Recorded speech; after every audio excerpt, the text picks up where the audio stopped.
So today we're going to talk about caregivers and foster youth. Some webinar logistics. Live captions are available, and you can get the link in the chat. Today we have a live chat, so you can participate. Participants are in listen-only mode, but you're encouraged to introduce yourself in the chat and to submit questions in the question section of the webinar toolbar. The webinar will be emailed and available after it's completed, and handouts for today, including all of the slides, are in the handout section of the webinar toolbar. I suggest all participants download the handouts before we begin. And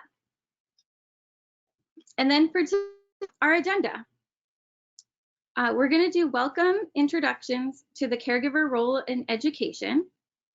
Then we're going to have a live caregiver panel. Then a deep dive into the role of caregivers in education for foster youth. Then a discussion about educational rights for caregivers. And then additional information and resources. I'm going to pass the mic to Jennifer Rexroad to share a little bit about the California Alliance of Caregivers and why this topic is so important. Hi, I'm Jen Rexroad, one of the founders of and the executive director of California Alliance of Caregivers. We represent the voice of relative and non-relative caregivers to promote the well-being of children in foster care. And we are so excited to partner with the Department of Social Services on bringing these webinars to caregivers because I think they'll answer a lot of questions that caregivers have and bring new information and guidance on policy that will help caregivers advocate for foster youth and make sure that their foster youth education rights are being followed and that they have access to all of the supports and services that are available to them and that they need in order to succeed in school and in education. And this is part of a series of webinars that we are collaborating with CDSS on, the Caregiver Support and Policy Unit. We have upcoming webinars that you can see in our flyers. We encourage you to register for these webinars and then share the information with your fellow caregivers. So thank you so much for coming today. And if you would like a training certificate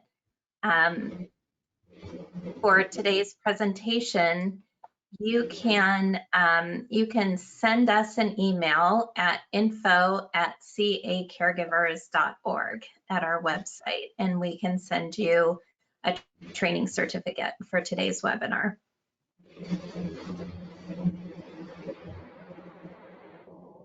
Now I'm excited to welcome our panel of caregivers. So please turn on your cameras and your microphones if you're on the caregiver panel.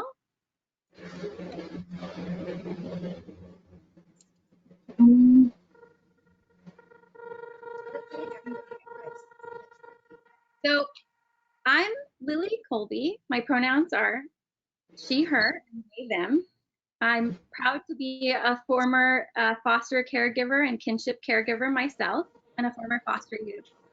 This topic of education and the role of caregivers is near and dear to my heart, as well as the three volunteers that came today to share their stories.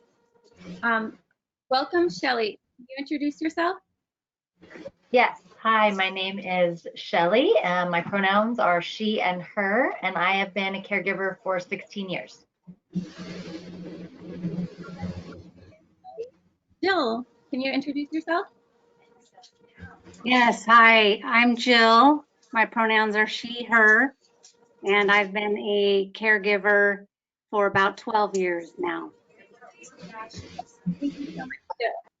And Andrea. Hi, my name's Andrea, and I am a social worker now for my county, and was inspired to do so by being a caregiver for the last 15 years, and I want to bring what I learned as a caregiver into the county building. Thank you for being here and helping organize this panel today. Shelley, I'll start with you. Can you share a little bit more about the role of a caregiver in education for foster youth from your own perspective? Why was it important to be engaged in educational efforts? So, I mean, I'm a huge proponent of partnering. The caregiver role is really a partnership, I feel like, with everyone that comes in contact with that child, and education is no different. We see the children day in and day out. Hopefully we are, if it's possible, we are interacting with their bio families and their extended families so that we get a big picture of what's going on. So to be able to share that information and advocate for what the children need as soon as possible when they are in our care, we know that the outcomes at the, as they're graduating from high school years later, are much more beneficial for them and the community. So being able to be that advocate, seeing where they're struggling, seeing where they're excelling, being communicative about that, having them see that you are advocating for them, I think is a huge, huge benefit on all levels.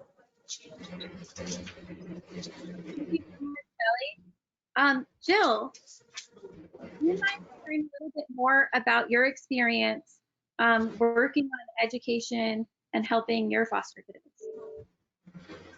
Yeah, sure. I have 2 children that came to me as foster to adopt children, and so they are now adopted. About 4 or 5 years ago, I started noticing some difficulty with school and with being able to keep up with their grade level. It's been a long process, but I had to do a lot of advocating for their educational needs and for requesting them to be evaluated for special education. Both of the children were evaluated. One of them was told that he did qualify. The other was told did not qualify. And in the process of going through the evaluations and the meetings with the local school district, I just think the main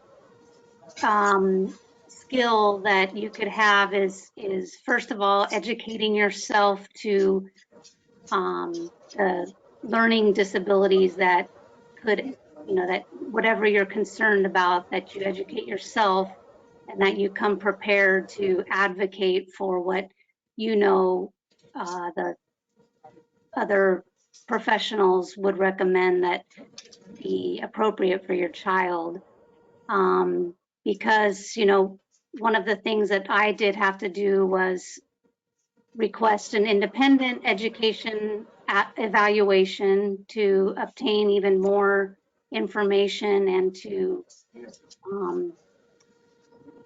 I guess, advocate even more so, especially for the one child that was found to be not eligible. I didn't agree, we didn't agree with that, and so thus had to pursue an outside independent educational evaluation. And then just along the way, I guess the other very helpful thing has been to find a parent advocate that can kind of help you through the process, especially the special education process. that person has been the one in the area where I live that has kind of helped with realizing your parental rights, that you do have to advocate for more evaluations and for special education services for your child. I'm gonna switch. I'm really glad you started talking a little bit more about the special education process. I know caregivers can get overwhelmed. Foster youth are more likely to be behind a grade level in school. They're more likely to have learning disabilities or physical disabilities. And Jill is not alone. And if you're on the call today or on the webinar today and you're running into hurdles around education, you're not alone either as caregivers. Andrea, what's been your experience navigating foster youth rights to immediate enrollment in school? And what have you seen in your personal experience? Hi, thank you for inviting the Caregivers Voice to be a part of your panel, and we really appreciate it. I'm sure I can speak for all caregivers that you from California State Social Services are talking to us and providing a webinar that we can learn from, because it is so complex. My experience in fostering and also as a county employee has been that, as you said, these children come into our care often behind.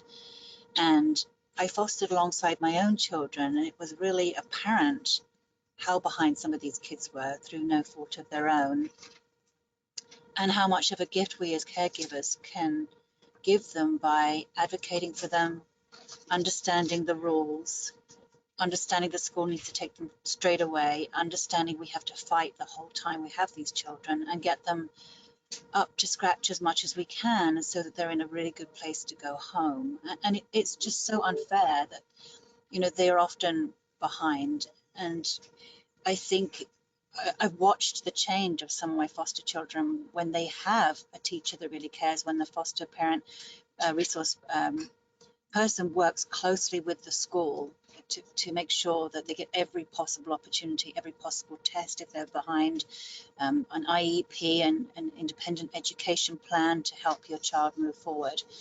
And so the many questions that the caregivers on the line may have today, we hope that your webinar will answer a lot of it for them. But I just can't say how clearly we know in our own personal life's experience and watching the foster children that we have and our own children, it's just they need the same level of education as everybody else and every opportunity to move forward in their lives, and to especially help them get to college.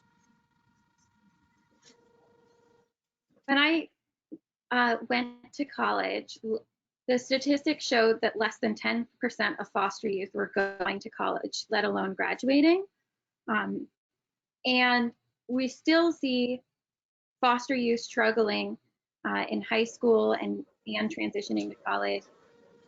Along the way, though, we do know that foster youth are incredibly resilient, and with the help of a mentor or a support person, whether that's their social worker, their teachers, or their caregivers, foster youth trajectories have changed. Shelley, would you like to add anything else from your experience or tips about how you've been able to be involved in education that might be helpful for some of the caregivers and those who support caregivers on the front? Yeah, I think that's a great point, Lily. My the first three boys that came to live with me were 7, 11, and 13. I had a 12-year-old son at the time. I was pregnant with twins, and their abilities and their educational levels were very different, the three of them. But I think that a part of this advocating is not only, as everyone has pointed out, Jill and Andrea and Lily, that is not just advocating at the schools. It is also advocating with that child to say, look, I understand that this is hard. And I also know that you can do it. And knowing that child, getting to know that child well enough to say, I know that you're at this level. And to be honest, there is a lot in the system that allows them to stay at a lower level, because they do get a lot of passes, a lot of gimmies, a lot of, you know, IEPs that oftentimes, if we're not advocating, allow them to stay at a level that just barely ekes by. And they can learn that system very, very well, and they can play that system very, very well. And if there is that loving challenge that says, I get that it's hard. I think the most rewarding part in seeing a child's face when it was hard and they wanted to give up, and we worked and worked and worked and worked on it, and that excitement, that light bulb going off one day, going, I can do this, I can learn this, and their whole dynamic, their whole view of themselves changes, right? It's a very life-changing light bulb that says, college, I hadn't considered college, that is an option for me now. So, you know, having those gentle, loving, constant helping to rise up and reaching them. But also, yes, all of what, you know, what we're doing is them seeing us go and have those conversations, but setting an expectation that is realistic, challenging, hard, reachable, so that and have those moments where they can feel proud that something was hard and they get through it. I think is huge. Yeah. Sally, I really appreciate the message that you're sharing. And folks, if you're not talking, if you can mute momentarily, I'm having a little background noise. When I was a kinship caregiver myself for my youngest brother who had disabilities, he was told that he would never go to college. He was told that, you know, he's a kid from foster care with disabilities, so he should just plan on never working and never going to college. And he pushed back against all of those expectations. He ended up graduating from UC Berkeley with a degree in physics as a Guardian Scholar. We got to go to UC Berkeley. I was at the law school and he was at the undergrad at the same time. We overlapped for a year. It was amazing. And it was about what you're talking about, Shelley, is him seeing it for himself, and people in his life, including me, advocating for him around his disabilities, but also including teachers and mentors that invested in his strengths and told him he could. I can't emphasize how important it is for us to find ways to help support foster youth in finding what they love and what they enjoy. So as we're rounding out the panel, I'd like to ask one last quick question to Jill and one last quick question to Andrea. Jill, when you went through this process around special education and you hit roadblocks, what's one message that you would have for caregivers around how you got through it? Yeah, it's a great question. There have been many roadblocks and many times where I've wanted to just say, oh, forget it, never mind, it's not worth it. I'll just, you know, let it be. But for my children, I think the most important thing is that it's shown them as young, they're, you know, 13 and 14 now, so young teenagers, I guess. It's shown them that, you know, there's somebody that cares enough about them to advocate for what they know is best for them. And although sometimes you get the, oh, you know, why are you making such a big deal about this? Why do you keep talking to my teachers? Or why are you having all these meetings? And, you know, I just try to emphasize to them, it's because you deserve, you know, they deserve just as much as the next child that they see, and they pick up right away that they're not keeping up with a child with learning disabilities, which, you know, many, like you said, many foster kids already have that kind of against them. But, you know, they pick up at a very early age of I'm different, I'm not keeping up with the rest of, my class. And so I think that's just been the most important thing for me, is to be that example to them, that I hope one day as they become adults and hopefully parents, maybe someday themselves, that they'll, be able to look back on that and know that, I'm sorry, I'm getting emotional about this, but that, that somebody, cares about them and feels that they're worth it. Yeah. I was very fortunate to have a mentor who advocated for me, and it made a difference. It makes so much of a difference for young people in foster care to know that somebody cares and is following up. Andrea, I know that foster youth sometimes run into hurdles when they're enrolling in the school, or getting to their school of origin. What have you done in your county that might be an example of something that other caregivers and advocates and those who work with caregivers and foster youth could do in their counties? I think that when I first started fostering, I felt really excluded from the system and from working with social workers and being really understanding how I could advocate for my children or youth that I had. And I just decided that I was going to be part of the team. And as Shelley will know, we're both ambassadors for the California Alliance of Caregivers, which we invite any caregiver out there to come and join us. It's not enough just to say, oh, I'm just a resource family or I'm just a foster mom. It's that you're going to make sure that you are part of the team that your foster youth or foster child has. So you'll learn, if you don't already know, that there's a child and family team meeting around every child and family. And so you want to make sure you're on that team with the social workers, with behavioral health, and with the schools and anyone else who's helping that child. So when I became passionate about that and then moved into the county as a job, I also used a system, an acronym called QPI, but it's about quality parenting.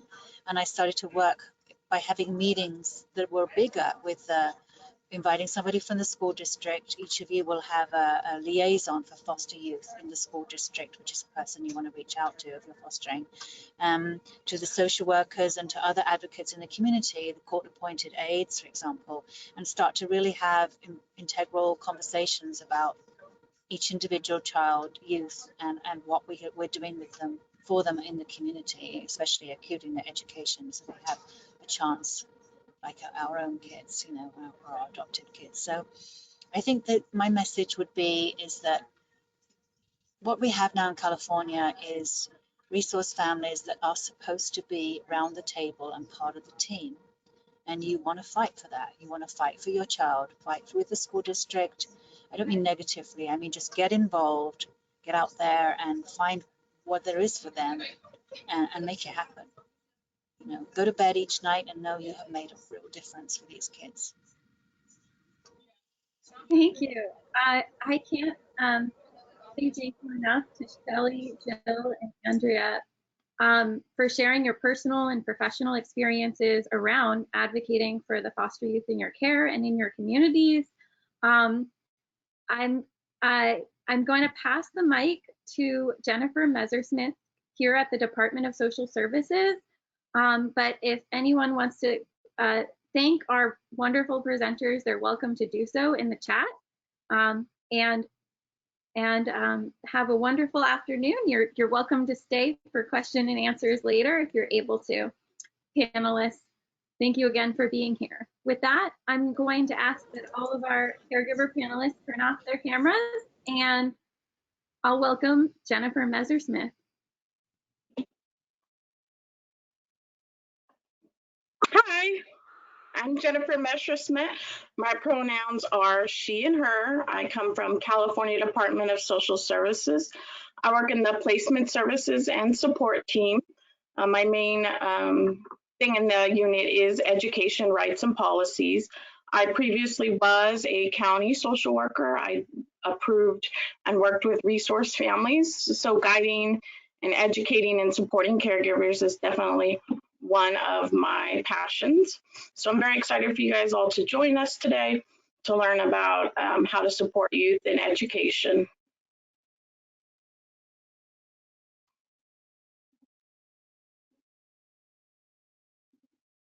Oops, okay, I'm gonna share my screen.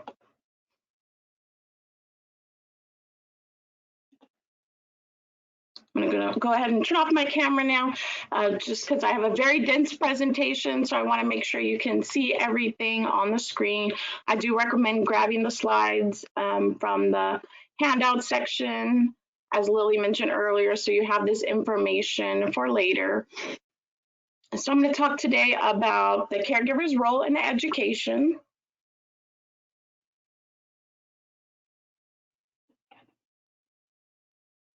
All right, so our agenda overview today, I'm going to go over being an education rights holder and what their responsibilities are. I'm going to go over who may hold education rights.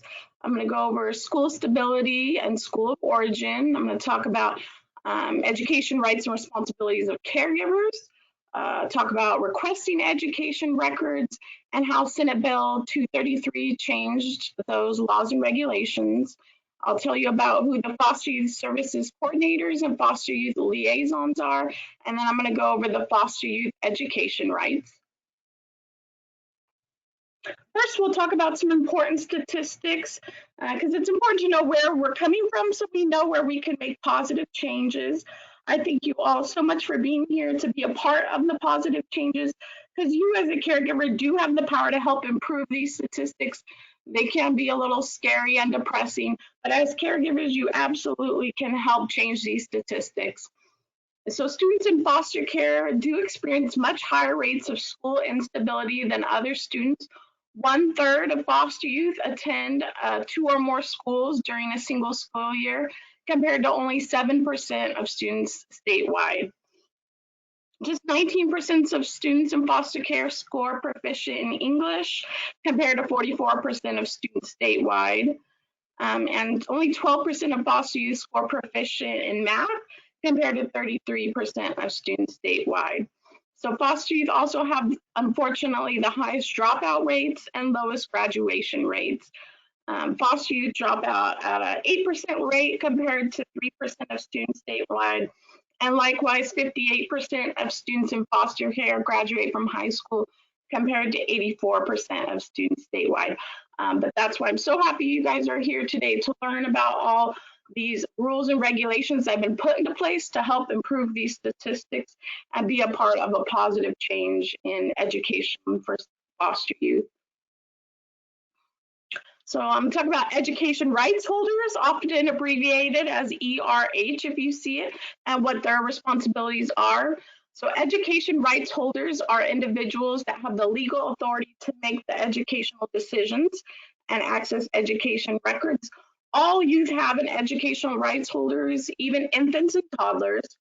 Education rights holders, except for adoptive parents or legal guardians, cannot consent to services or release information from outside mental health providers.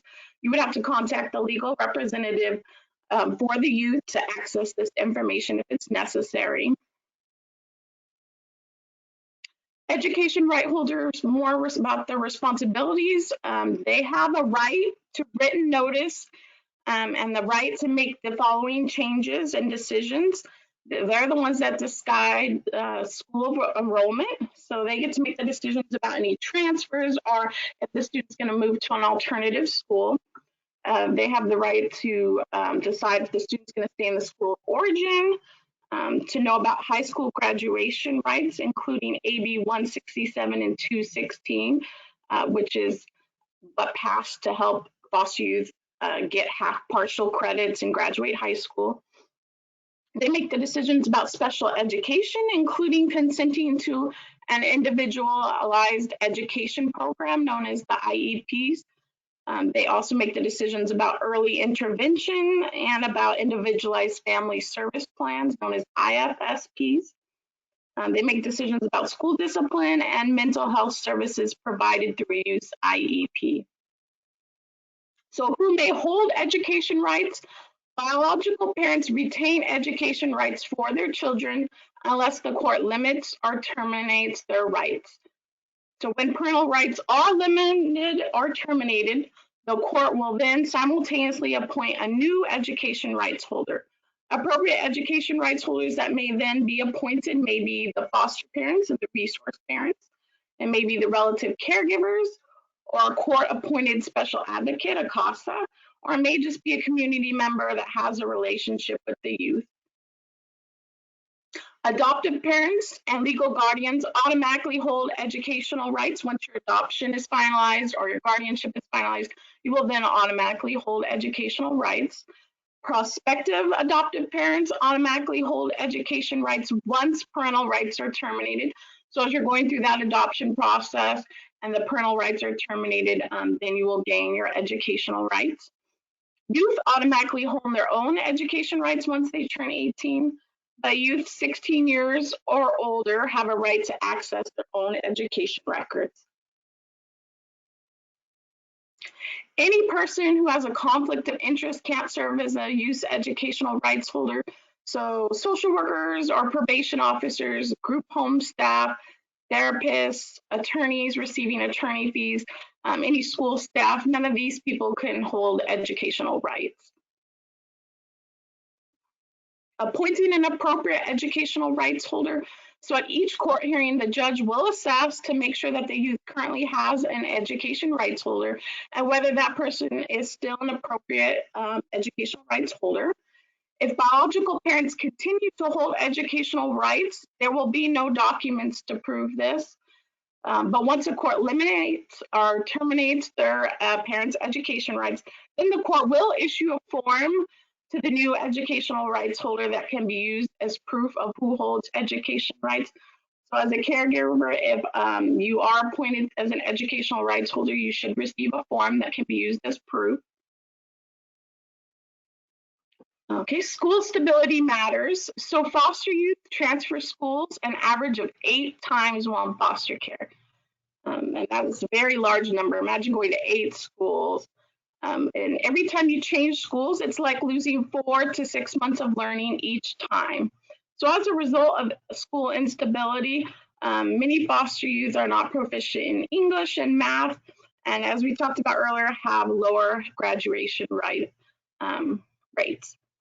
And we talk about this because that's why it's so important to transport the child to a school of origin, because every time they have to change schools, it's like losing 4 to 6 months of education. So what is the school of origin? The definition is a school of origin is the school the youth attended at the time they entered the foster care probation system. So once they're removed from their parents and they move into a placement home that is in a different school district, they can continue to stay in that same school. Or it may be the school the youth most recently attended. So if they're moving from one foster placement to the next foster placement, even if they change schools once, they can remain in whatever the most recent school they attended was. And it also includes any school the youth attended in the preceding 15 months, which they have a connection. So maybe it's 2 schools ago, but they were on a great sports team, they had friends, they had a great connection with their teacher, they felt supported. That school is also their school of origin. And then feeder patterns, if youth are transitioning between elementary to their middle school or going from middle school to high school, the school of origin does include the next school within the school district's feeder pattern. So that way they can promote and go into high school with all their peers. Foster youth have a right to remain in their school of origin if it is in their best interest, and this is determined by their education rights holder. So school of origin is the default. Once they change placement, school of origin is the default. Before making any recommendation to move a foster youth from that school to a new school that's maybe closer to their new placement, the district does have, the district's AB 490 foster youth liaison must provide that youth and their education rights holder with a written explanation of how it is in the youth's best interest to not stay in their school of origin. A youth cannot be moved from their school of origin until after a written waiver of this right is obtained by the school district, from the educational rights holder. The scope of the school of origin. So school of origin rights apply to all schools, whether the youth is attending a magnet program or a charter school. The duration of school of rights. So even if a youth court case closes while they are in elementary or middle school, they have a right to continue to remain in their school of origin until the end of that current school year.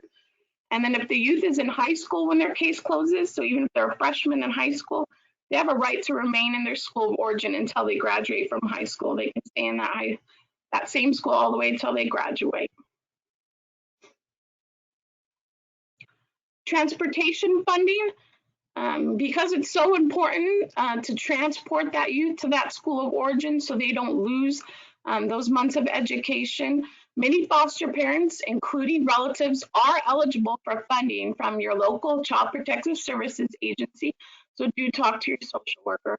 If you are transporting a youth to their school of origin after a placement change, there's more information in the All County letters, and then there is a link to a flyer about the rates. I have that on the next slide. So, nobody likes to drive a child a long way. I moved because I don't like commuting, but a foster youth doesn't have the choice of where they live and to live near their school of origin. Many times, whatever placement is available, that's where they have to go. But as we know from these statistics, staying in that school of origin is so important. So to help you as a caregiver, this transportation funding is a good support and way to get some extra gas money to support you and transporting that child to their school of origin, because it is so important for school stability. And under the Every Student Succeeds Act, school districts also must work with child welfare agencies to help ensure that a youth is transported to their school of origin. Each school district has a Title I plan and has to include assurances that the district is going to be collaborating with the state and local child welfare agencies and helping develop and implement procedures of how transportation to school of origin will be provided. So they may have bus services and other supports to help with that. And so here's the flyer for more information about the Education Travel Reimbursement Program. So if you are transporting the child 4 to 8 miles, if that's the distance from your home to the school, you begin to be eligible to the mileage reimbursement. So do ask the social worker if you are transporting a child to their school of origin and it's 4 miles or more from your house, so you may be eligible to this. So you want to ask your social worker to process this paperwork. Dispute resolution. So if at any time there is a dispute regarding a youth's right to remain in their school of origin, that youth has the right to remain in that school until the dispute is resolved. Disputes should be referred to the school district's dispute resolution process, and a complaint can be filed on the youth's behalf. You can help them and file that through the Uniform Complaint Procedures Act. Okay, next we're going to talk about requesting education records for the youth in your home. So school districts must request records within 2 business days of a foster youth's enrollment, and then school districts must forward education records to a requesting school within 2 business days of receiving a request, because it's important that each school is up to date and has the records for the youth currently enrolled in their school. School districts and local child welfare probation agencies may share education records of students in foster care or on probation without consent of a parent or guardian. So the school should be transferring these records within 2 business days. They don't have to wait for any consents of any parents or guardians. School districts must give education rights holders a complete copy of a youth education record within 5 business days of a request. So once you are appointed an education rights holder, as an education rights holder, you can request records and they should be giving you those records within 5 business days. School districts cannot withhold transcripts, diplomas, or other records if there are any school fees owed, like overdue library books or other fees. They cannot withhold any transcripts or diplomas. Reasons to request records. It's important to track education performance over time. We want to understand the youth's history and their current needs, determine interventions that have or have not worked in the past. We want to compare past and current testing and monitor academic progress and make sure we're seeing progress with the youth education. Your child's education record. So the following changes relative to student records and education information of foster youth have been made by a somewhat recent Senate Bill 233 that passed. So now that Senate Bill 233 passed, it requires that a school district permit access to student records to foster family agencies that have jurisdiction over a currently enrolled or former student. Short-term residential treatment programs, STRTPs, are known as group homes. That staff that's responsible for education or case manages the student has rights to those records. And caregivers who have direct responsibility for the care of the student. And that includes certified or licensed foster parents, approved relatives or non-related extended family members, or resource families have the right to get access to these student records. It expands access to student records to also include getting the current or most recent records of grades, transcripts, attendance, discipline, online communication, such as online work and handouts and homework assignments, special education assessments, any individualized education program, or 504 plan. So resource families have the right to get access to all of this. It establishes the right and obligation of a caregiver to access and maintain these educational information about the child, regardless of whether you as the caregiver currently have been appointed as the student's educational rights holder. Accessing educational documents, so school districts, county offices of education, charter schools, even non-public schools are all required to grant access to student records to approved resource family caregivers. And during your resource family approval RFA process, you guys as the caregivers should have been provided with or will be provided with training about the expectations as your role in supporting a foster child with their education. Caregivers are obligated to access and maintain educational information about the child and relay information you gather to the educational rights holder when that is someone other than you as the caregiver. Caregivers should use the information gathered to update the child's health and education passport and support the care of the child and support them through their educational journey. Receiving educational documents.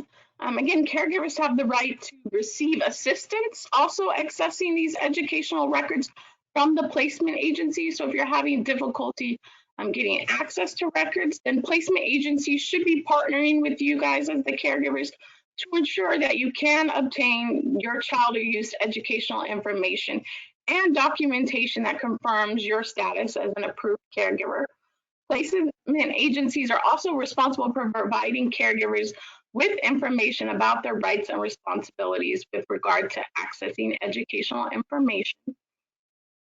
If caregivers have any education questions or you have any follow-up questions from the education training you received during your RFA process, caregivers can contact the child or youth social worker, contact your placement agency, or if you're still having trouble, you can always contact the California Foster Care Ombudsperson, and there is a link to the website and an email.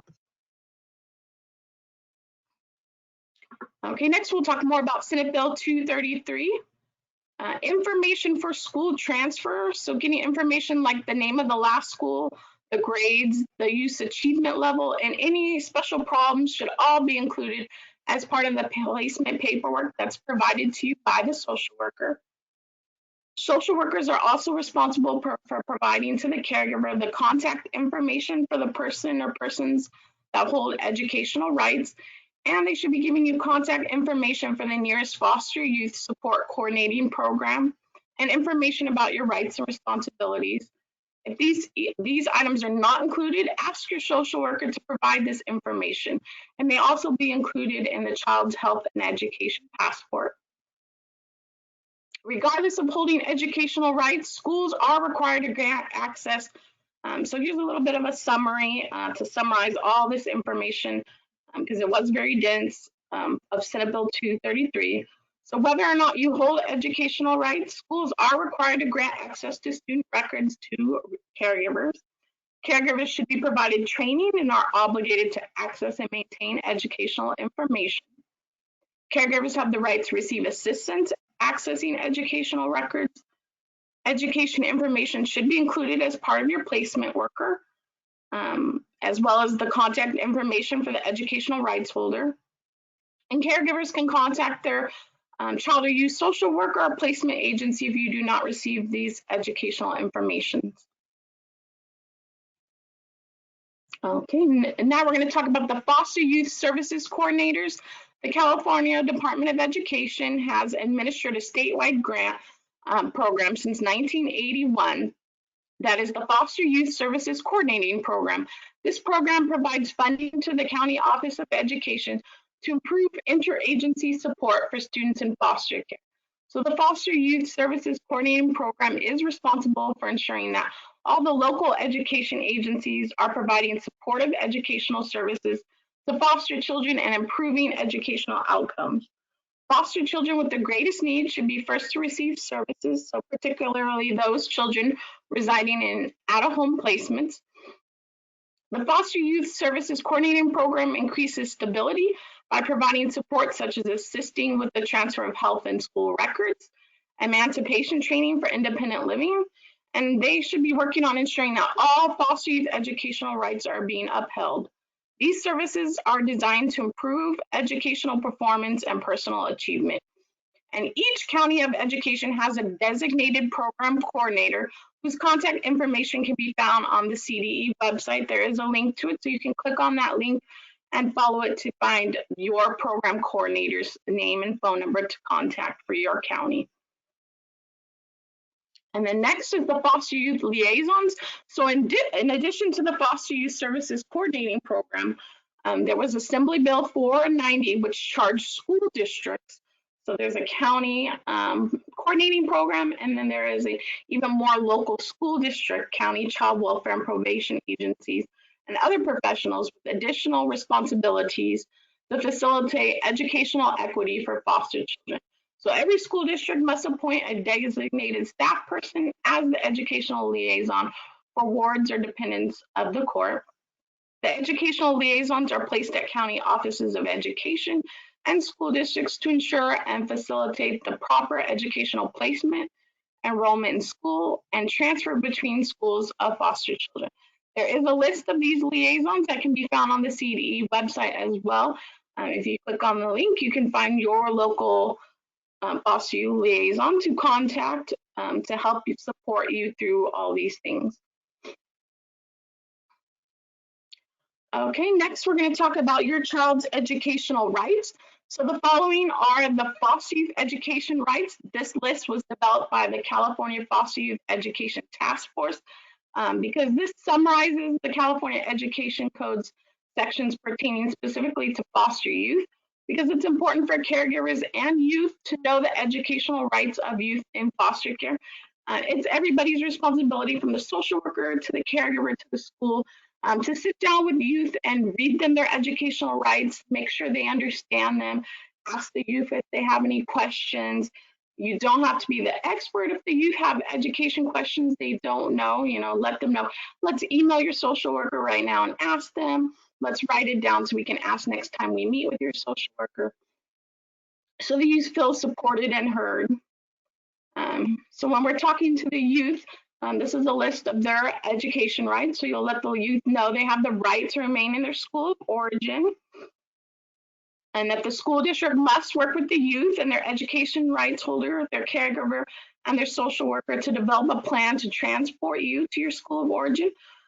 You would tell the youth that if they're transitioning from elementary school to middle school, that they have the right to transition to the same school. And any disagreements about their school of origin, they can stay in it until the disagreement is resolved. You let the youth know they have the right to immediate enrollment in school. Youth have the right to immediately enroll in their home school even after they move placements. The youth cannot be forced to attend a continuation school or other alternative education program, such as independent study, even if the youth is behind in credits or has discipline problems at school. Youth have the right to immediately enroll in school and begin attending classes, even if they don't have the paperwork they would normally need for enrollment, such as birth certificates or transcripts, or they didn't check out from their previous school. They have to be immediately enrolled in school. Their previous school must send their education records to their new school. Youth have the right to participate in any activities available at their new school, such as support sports teams, tutoring, after-school clubs, even if they miss tryouts or sign-up deadlines.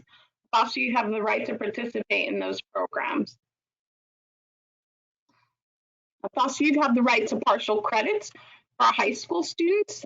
So if they change schools during the school year, they have the right to receive partial credits and all their classes that they're passing when they leave their old school, even if they didn't complete the entire class. After changing schools, the youth at the new school must accept partial credits from the old school. Once they change schools, they have the right to be enrolled in the same or similar classes they were enrolled in at the previous school. The youth cannot be forced to retake a class or part of a class that they already completed if it makes them off track for high school graduation. Youth have the right to take or retake any classes that they need in order to go to a California State University or University of California. Their grades cannot be lowered because they were absent from school for a court hearing, placement change, or any court-related activities. Graduation rights, youth have the right to stay in their high school for a 5th year to complete the school district's graduation requirements, even after they're over 18. If youth are behind on credits and they transferred schools after 10th grade, they may be eligible to graduate under AB 167 and 216, which means they only have to complete the state graduation requirements, which is 130 units in specific classes. Instead of completing all of the school district's requirements, and they only have to complete the state graduation requirements.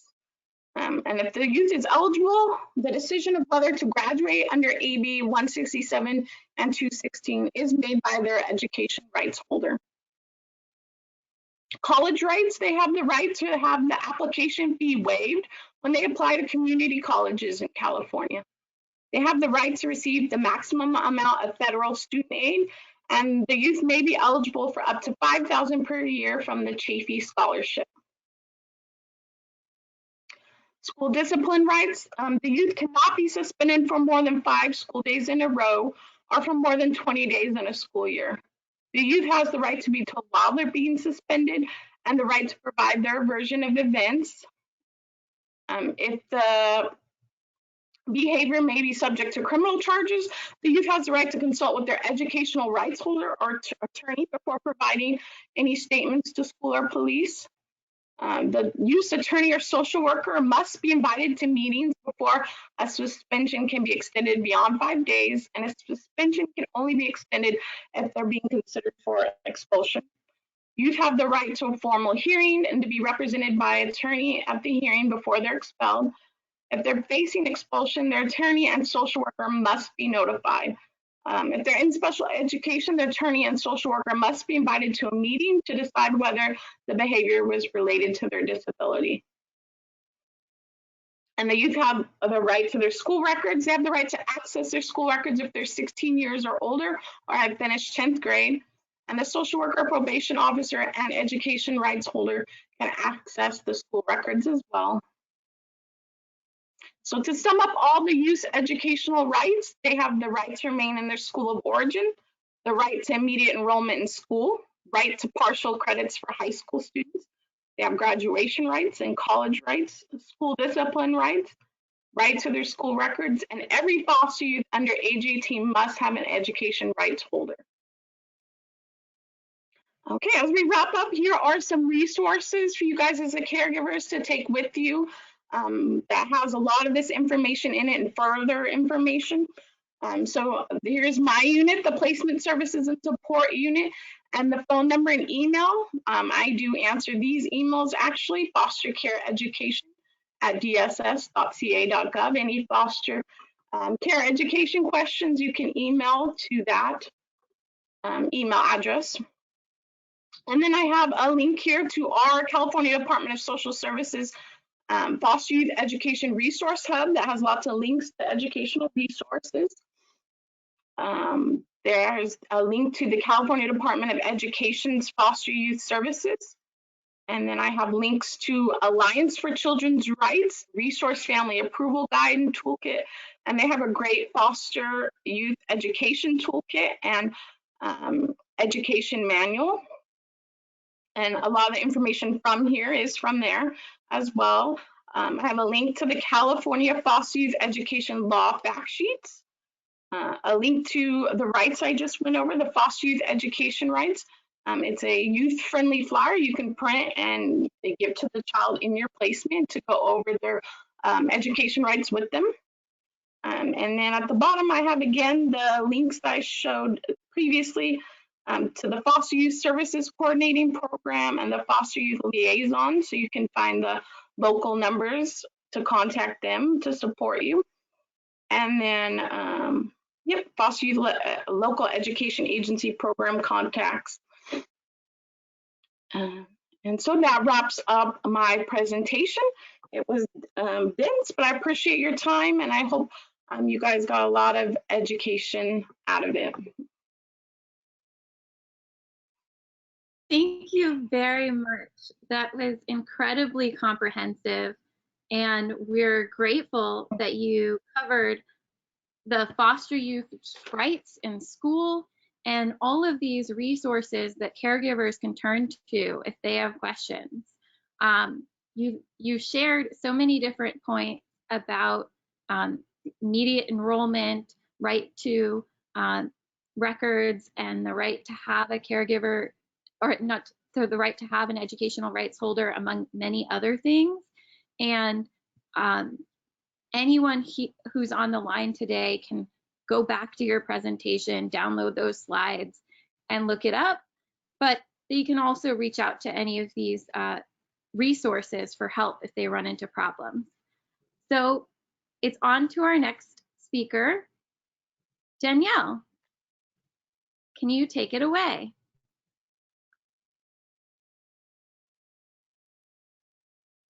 Sure. Hi, I will just introduce myself real quick on video. My name is Danielle Wandra. My pronouns are she and her, and I'm a senior policy and outreach associate in child welfare at Children Now. Just a second here.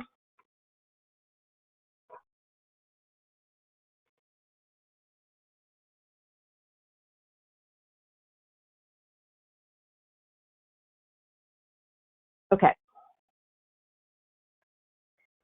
So I just want to talk to you today about some additional resources that can help you support the youth in your care with their education. So first, just going a little bit more into transportation to school of origin, which Jennifer touched on in her presentation. I just want to really emphasize something that Jennifer mentioned, that all school districts are required to have a plan for providing transportation for foster youth to their school of origin. So if a youth has changed placements and it's been decided that they're going to stay in their school of origin, the school district and county child welfare agency under federal law are responsible for making sure that there's a way to get that youth to their school of origin. As Jennifer also mentioned, there's a transportation reimbursement available for caregivers who are able to take youth to their school of origin. And I also want to point out that there was recent clarification from the state that the reimbursement can also be used for other trusted adults to transport the youth to the school. So for example, if there are relatives of the youth or caregiver or a neighbor who might be able to provide transportation to school, if the caregiver is not able to, or even rideshare services, those types of transportation are eligible for this reimbursement as well. And I'll just note that if another adult or rideshare company is providing the transportation to the youth, the reimbursement will still go through you, the caregiver, and then you give it to that person who provided the transportation. I also want to talk a little bit more. Jennifer also touched on this, but I want to talk a little bit more about the California Foster Youth Education Law fact sheets. So these are produced and regularly updated by the California Foster Youth Education Task Force, and they really explain the laws around students in foster care and their education rights. A lot of what Jennifer mentioned is included in these fact sheets. They're written in plain English, and they allow you to learn about various topics. So the 2021 fact sheets are available. They're in English and Spanish, and you can see the links there on the slide to download those. If you would rather have a hard copy of the fact sheets, you can reach out to your county Foster Youth Services Coordinating Program office, and they will have hard copies available in English and Spanish to give out. And just to give a quick overview, the fact sheets provide summaries of the law in several areas as listed here. So around educational rights and school stability, around educational decision-making for foster youth, which we've talked a little bit about, and Haley's going to talk about more. If you have questions around early care and education or special education, school discipline, foster youth graduation requirements, or transitioning to college and career, there are separate fact sheets that really summarize all the law on these points so that you can use this as a resource and make sure that you have all the information about your youth educational rights. I also wanted to point out another resource from the Foster Youth Education Task Force.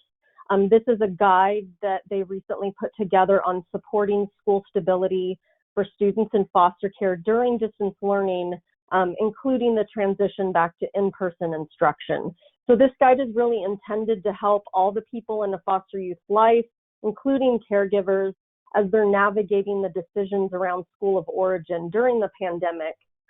Particularly when you're choosing between options that might include in-person instruction versus distance learning versus hybrid learning. There may be a lot of different options at the schools that that everyone is deciding whether the youth, which one they should go to. So it really helps think through kind of all those different considerations. So here listed as the topics covered, it provides background on making the school of origin decision, just to make sure that that's there. It offers key considerations when a best interest determination is being made about whether a youth should remain in their school of origin, particularly when there are those situations where one school is maybe in distance learning while the other one is in-person, and how do you take into account the different the factors of the various people in the youth life. So if the caregiver has some type of health consideration, how do you balance that with, the type of instruction that's provided at the schools? There's also a section about how to support youth in their home placement once the school of origin decision has been made, and outlines the roles and responsibilities of various people involved in supporting school stability for the youth. And then it also covers dispute resolution if there's a conflict about the best interest decision.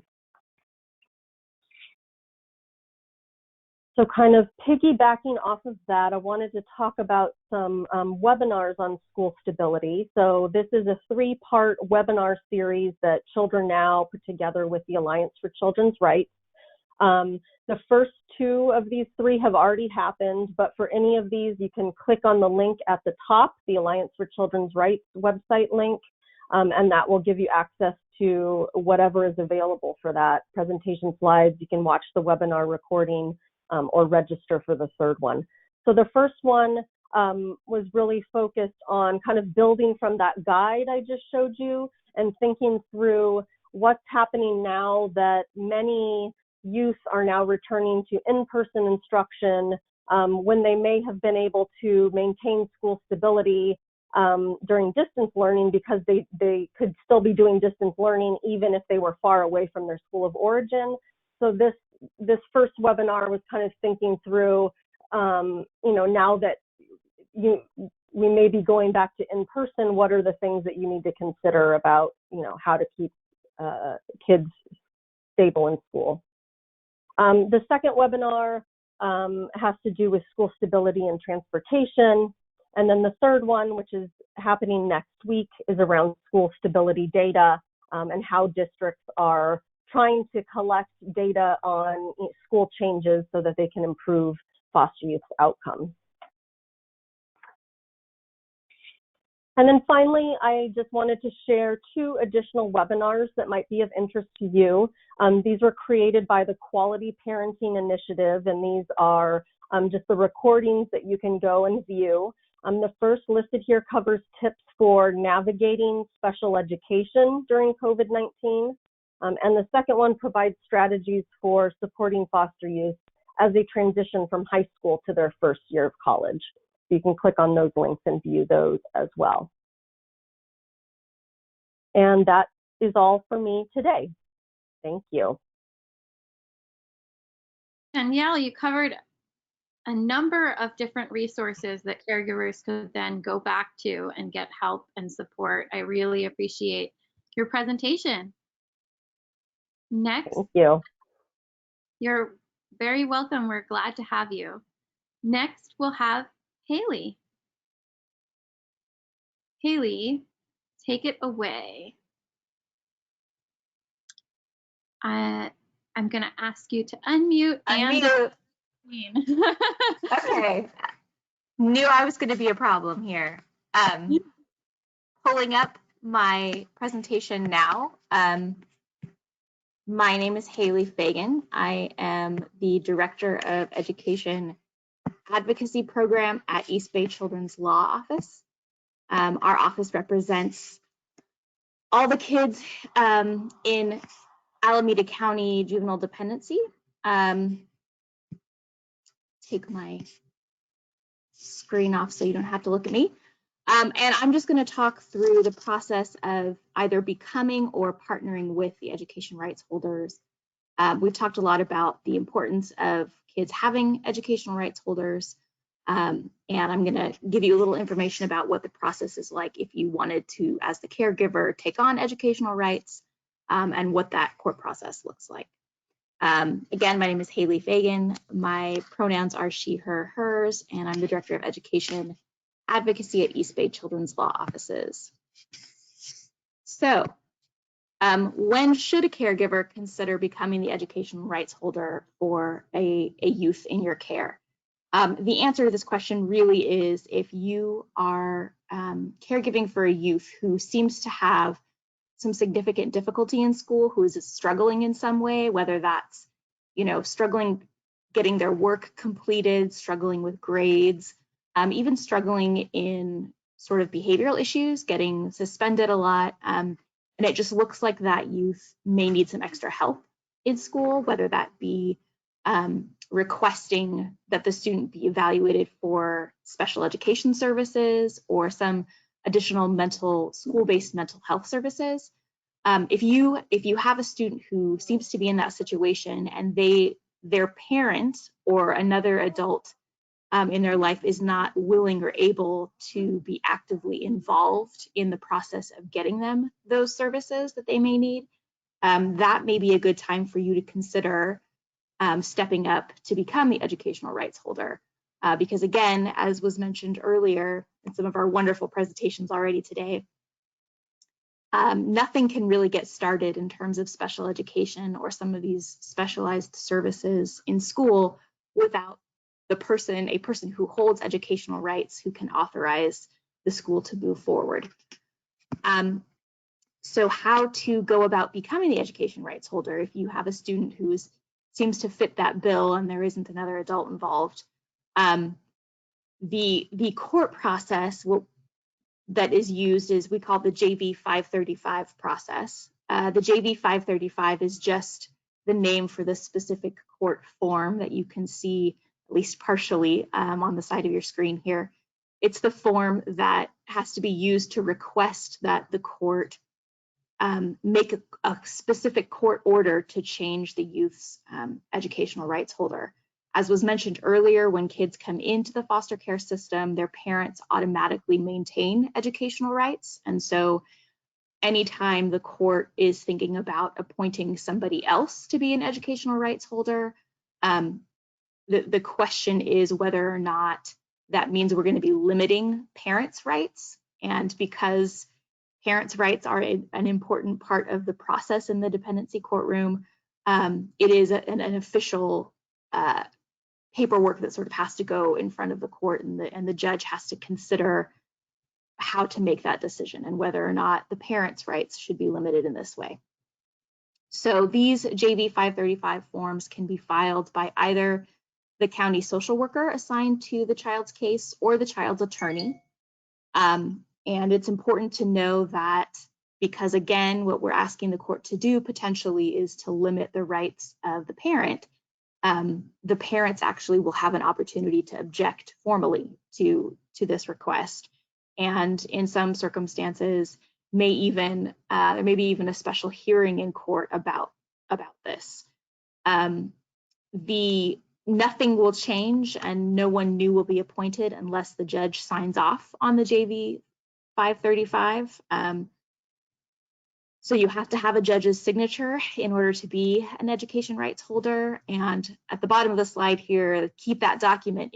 If you are appointed, in fact, to hold educational rights, it's really important that you maintain a copy, a judge's signed copy of that completed JV 535, because that is sort of your ticket with the school to prove that you have the right to make the decisions that you need to make. And so you want to make sure that you always have a copy of that document if you do, in fact, hold educational rights. So this happens sometimes. Sometimes, caregivers may really want to be appointed educational rights holders and may be doing an excellent job in all kinds of ways in helping the student. But there are some practical realities to the court process that may mean in certain circumstances, the judge may decide not to appoint the caregiver as the educational rights holder. So first, I already mentioned that parents do have a right to object. So if a parent files an objection to the request that a caregiver become the educational rights holder, that is an objection that the court has to weigh and to consider whether or not, given where their reunification case is and other sort of factors, whether or not the court wants to limit that parent's rights. In addition, there may be another adult other than the caregiver that is already known to the child who has a pre-existing relationship to the child, and the court may feel that that person, for one reason or another, may be a better person to fill the role of the educational rights holder. So similar to the way that we prioritize family members, for example, when we are placing children in homes and we look for a child's auntie or uncle or grandma to be a caregiver before we look to someone that the child doesn't know. In a similar way, there's a requirement that the court consider other people that are already known to the child who may be able to fill this role before deciding that someone who is less known to the child fills the role, which just means you may have a child that comes to your care and maybe they just moved in and they have a CASA, for example, that they have had for several years. The judge might decide that the CASA is a more appropriate person to hold those rights because of the child's pre-existing relationship with that adult.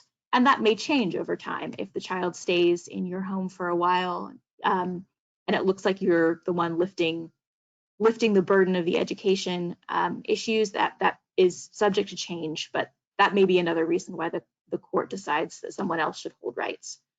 And then, sometimes courts decide that really the parents need to have a shot at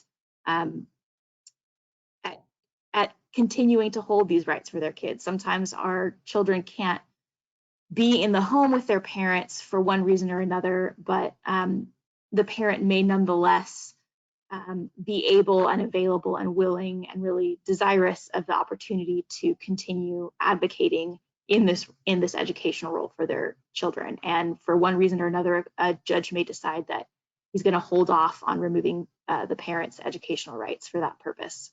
Another thing to note here is that it is possible for caregivers to be appointed to hold educational rights alongside the parents. So you could become a joint educational rights holder with a parent. I have found in my practice that oftentimes for our parents who maybe have some housing instability, it can be really helpful for them to have a caregiver who has a little bit more stability, who's a little bit easier for the school district to have consistent contact with, to come alongside the parent and be a joint educational rights holder, so that the biological parent still has the opportunity to weigh in and participate as much as possible, but the school has a contact person who's going to have a consistent contact phone number and address that they can make sure that the student's rights are going to be and rights and needs are going to be met in a quick manner if the parent is harder to get a hold of.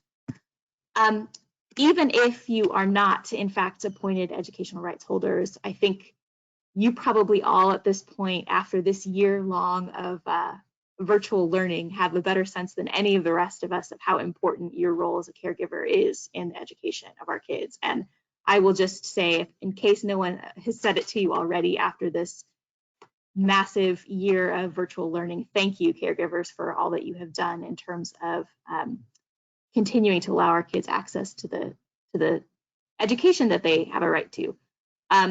So even if you're not an educational rights holder, you are still a critical part of the educational team.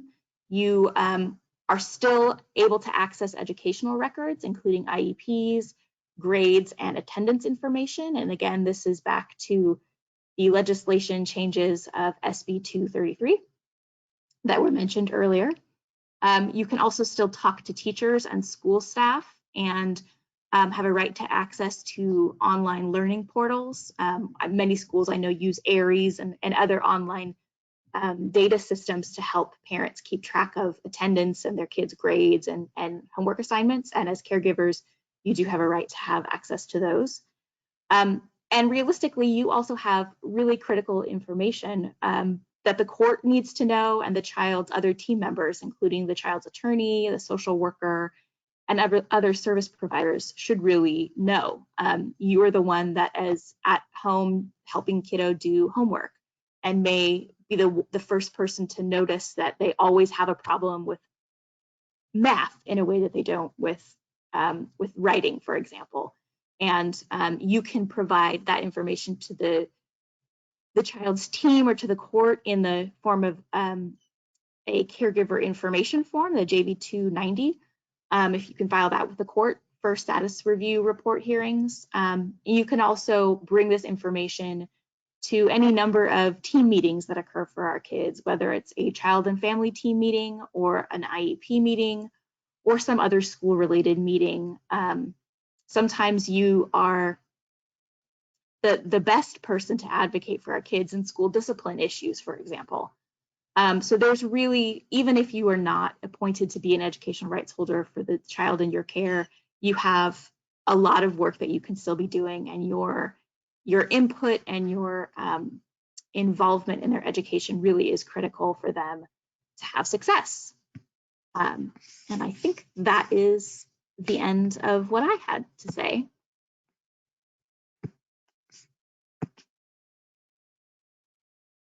Thank you so much. I really appreciated you sharing your perspective from an attorney on how caregivers can be an essential part of the team, when they can hold ed rights or should hold ed rights, why they might not be able to hold ed rights, and how they can partner and access information and share that information. So we're wrapping up into the end of this webinar. Some of the key takeaways are that foster youth face an achievement gap. And even if a caregiver doesn't hold education rights, they can still play a critical role in helping change the educational trajectory of youth in care. Caregivers have a right and an obligation to access, educate, and maintain education records. Foster youth have special protections with regards to education, as were mentioned, around school discipline, around right to remain in school of origin, around records and enrollment. Foster parents or resource families are supposed to be trained on the foster youth's educational rights and the role that caregivers play. That was an update in SB 233. Additionally, as you saw here, there are dozens of people and organizations that are available to help you if and when you run into educational hurdles. We have this team at CDSS. There are teams among multiple nonprofits, and we provided links to webinars, to trainings, to resources and people you can call. And we've also provided a number of those links and resources in the chat and in the Q&A. Additionally, today you can download all of the handouts, and if you have not already done so, please do so in the next couple minutes. While you have the opportunity, you can download all 4 of the PowerPoints in the handout section. And in those handouts, there are additional links to resources that you can access when you have educational questions. Now let's turn to the Q&A. One of the questions that's already been answered is, can more than one person hold educational rights? Haley, do you mind repeating that answer? Absolutely. And sometimes it's the most appropriate thing in the world that more than one person hold rights.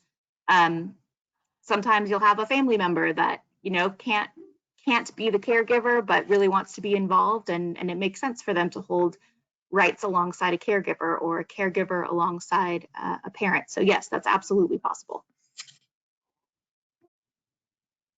There were multiple questions about special education and how caregivers can help navigate that process.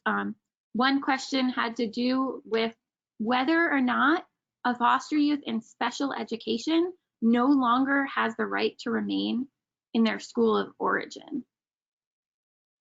Danielle, do you mind answering this question?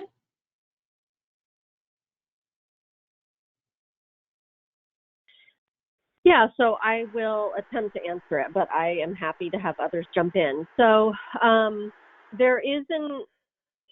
they still do have the right to their school of origin. The issue that comes up is that, you know, there may be certain services or supports that aren't available at one school or the other, but there should be efforts made to make sure that, you know, the school that they would like to go to, the school of origin, if that's where they want to stay, can provide those services. So the school should make the effort to do it, but there is a possibility that not all schools will have the services and supports that the youth would need.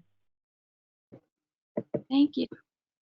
There's another question in the chat, which is about who's responsible for transportation.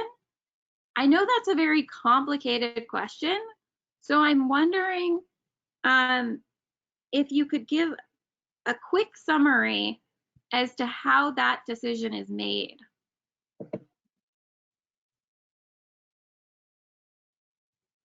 Danielle, can you answer? Is this Danielle again? Yes, sorry. Just wanted to make sure. So each school district is supposed to have an agreement with their county. Each county comes up with a different agreement. So it may be that the school district is sharing the cost 50-50 with the child welfare agency.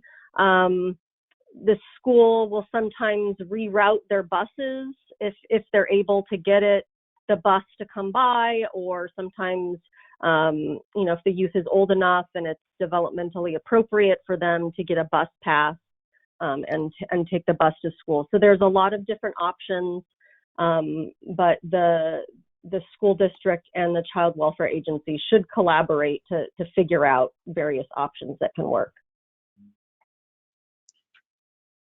Thank you. Haley, if there is a question around school of origin and transportation, how can an attorney for the child help in those situations?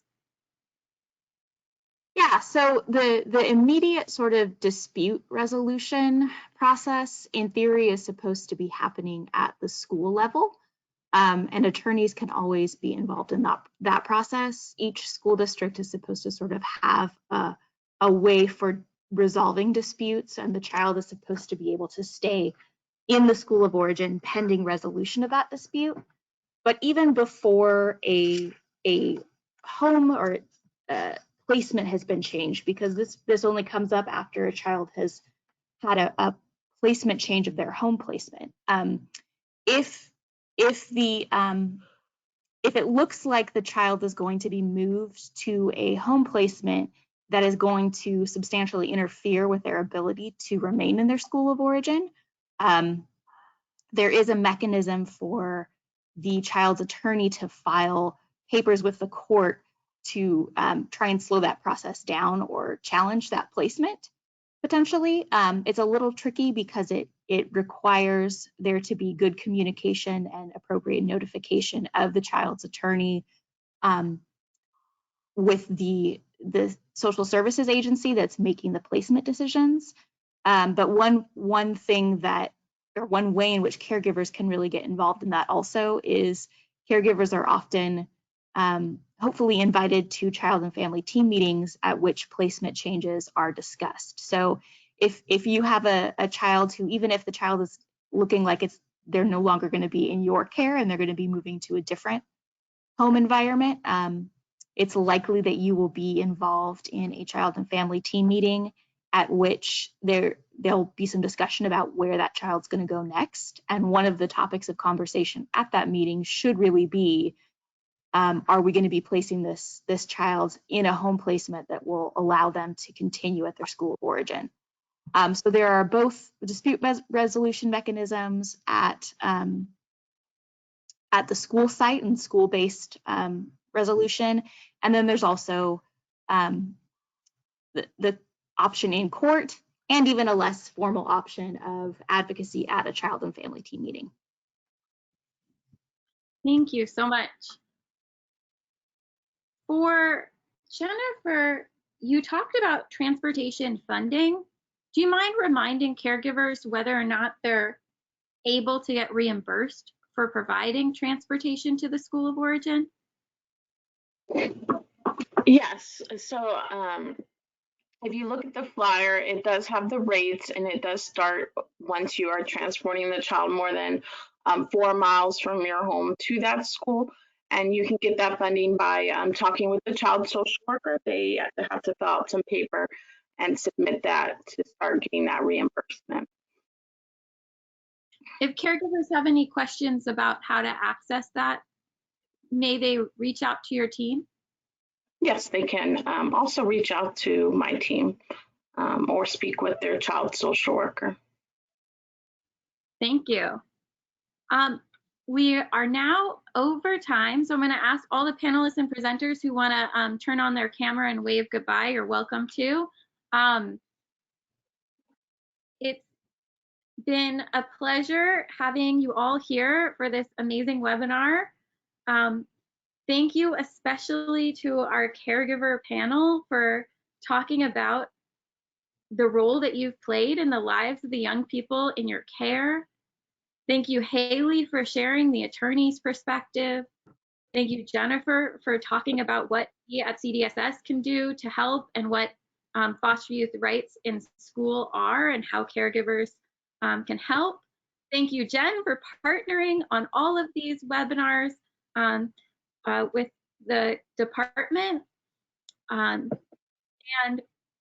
thank you, Danielle, for sharing just an amazing amount of resources. If anyone has questions, you can follow up with our team with questions. I know that there are a lot of detail-oriented questions that you might want to follow up with individual members of this panel after the webinar is over. Be sure to send any requests for certificates or ask for help if you need it. Goodbye, attendees, and thank you for joining us today for this webinar. Bye. Thanks so much for joining. Thank you. Thank you.